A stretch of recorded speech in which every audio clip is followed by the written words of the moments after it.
রাতে ডিনারে চাউমিন খাওয়ার খুব মন হলো, আর তাই ঝটপট সবজিগুলোকে পাতলা করে কেটে নিলাম। এখানে গাজর, বিনস, ব্রকলি, বাঁধাকপি আর পেঁয়াজগুলোকে একদম পাতলা করে কেটে নুন দিয়ে একটুখানি নাড়াচাড়া করে নিলাম। আর দিয়ে দিলাম এতে স্প্রিং অনিয়ন।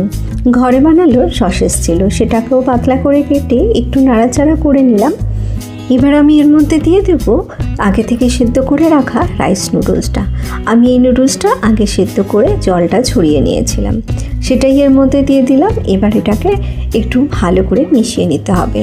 তার আগে আমি এর মধ্যে দিয়ে দিলাম অল্প করে একটু সয়া সস, আর দিলাম অল্প করে একটু টমেটো সস দিয়ে গ্যাসের ফ্লেমটা বাড়িয়ে দিয়ে এটাকে আমি খুব ভালো করে নাড়াচাড়া করে নেবো।